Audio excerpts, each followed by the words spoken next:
performance anxiety. So there are two times when men experience performance anxiety and suddenly realize that they can't get an erection. The first usually happens when they're pretty inexperienced and they're with a woman and she's hot and it's exciting and they're kissing and they're thinking, oh my God, this could be leading to sex. And they're so nervous that they begin to notice their nervousness around, am I going to satisfy her? Does she like me? Is sex going to happen? They've got all this nervous chatter in their head. That nervous chatter becomes louder than, wow, she's beautiful, she's naked. And they fail to get an erection because their brain really can only focus on one of those things at a time, and they lack the mental control to focus on their arousal and this beautiful woman in front of them. And instead of focusing on her breasts, her body, the way she smells, her hair, and how good her lips feel, instead of focusing on that stuff, they're focusing on, oh my God, am I okay? Am I doing this right? Does she think I'm attractive? Is my penis going to be big enough? Will I be able to sexually satisfy her? Or most common of all, if you're somebody who experiences this often, you're probably thinking, oh my God, am I going to be able to get it up? Has she noticed that I'm not hard yet? That's probably the most common thing that the performance anxiety guy is thinking about. Now, it revisits men a second time. I get a huge number of men who are in their late 30s or early 40s, and what happens is they get erections more slowly. It just takes longer to get hard.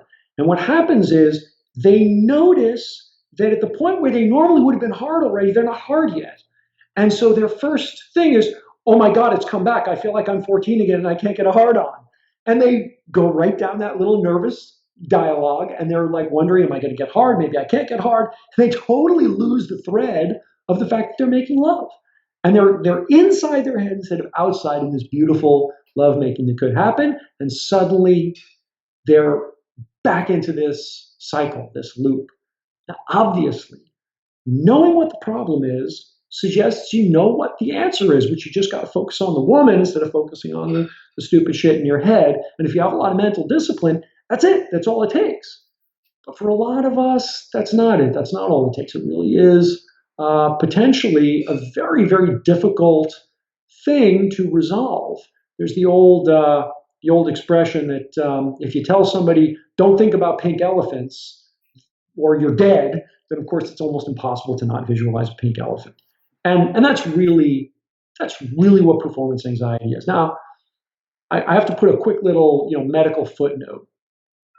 If you can't get an erection when you're alone masturbating, or you're not getting erections when you wake up in the morning, you could have a medical condition, not a psychological condition, and you have to see your doctor because it could be an indicator of a potentially serious issue with your circulatory system, easily resolved with meds and not so easily resolved by yourself. So just a quick little note there. But assuming that this is really only something that happens when there's another human in the room, then we're really dealing with an entirely psychological issue.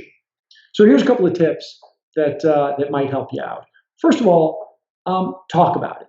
Don't just, oh my God, I wonder if she hasn't noticed. It's really helpful if you feel like you're not going to get an erection to kind of get it out into the room so that you can stop cycling on your own shame. And I suggest you do it with a bit of humor so that it's not a big deal. Don't go, oh God, you're probably going to be so disappointed. And I can't get an erection. I'm such a loser. And, I'll tell you, I've done that. It's really, it is your first reaction is, oh, I'm such a loser. You probably don't want to be with me.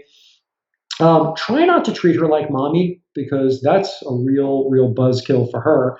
And if that's who you show up as, she has a pretty good reason to say, I broke up with that guy because he couldn't get it up.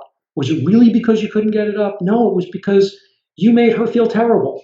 So the first thing you want to do is kind of address it in a way that, one, doesn't make you look like a weenie, and two, doesn't make her feel unattractive. Because that's the other thing that some guys do. They get really douchey and go, yeah, it's your fault. You're just, I don't know why I can't get it up. It must be you. She's probably thinking that anyway. Women immediately feel less attractive if you're not getting a hard on. And if you tell them, oh, this happens to me a lot, she still feels like, well, I'm not attractive enough to be the one that solves that problem for you. Women have just as many clever ways of feeling insecure as we do. So reassure her that you think she's beautiful. Tell her that it's not a big deal that it's happened to you before and that regardless of what your penis is or isn't going to do, the two of you are going to have a great night. And then go ahead and make love to her without your penis. Just, if the penis doesn't want to show up, it doesn't want to come to the party, fine, you can party without it. And then it'll realize that you're having so much fun over there that it may go, oh, damn, they're having fun without me. I think I'll join this party. And that's generally what happens. Usually, if you can say it out loud with a little laugh, like, hey, sometimes this happens. I guess I'm a little nervous because you're so beautiful. You've kind of solved the whole thing. But I promise you, we're going to have a wonderful night with or without. Whether my cock comes out to play, you and I are going to have a great night. And then go to work with oral sex and digital sex. And if you're not an expert at those things, just what are you waiting for? Go get my book, Revolutionary Sex, and become an expert at those things because it's great fun and she'll enjoy it. Now, is it everything that it would be, including intercourse? No, it's not. There is something missing, but you guys can have a phenomenally good time whether or not your cock gets hard. And once you are having a good time and she's having orgasms and you're both enjoying it and you're not thinking about your penis anymore, you'll probably get hard.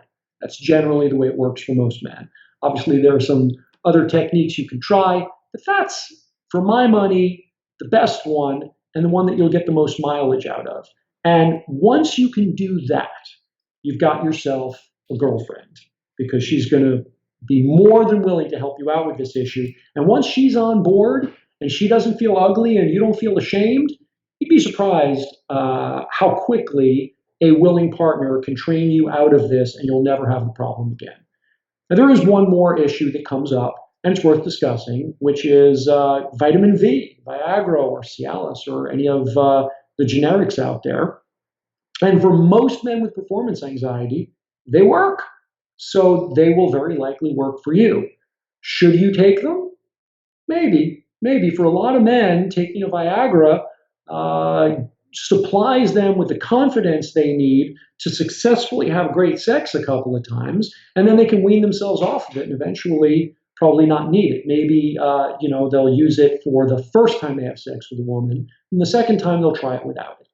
And that can be very effective for some men. But you do need to watch it because like anything, like any crutch, if you use it enough, eventually you'll never be able to have sex without it, right? You'll psychologically train yourself that you need this thing.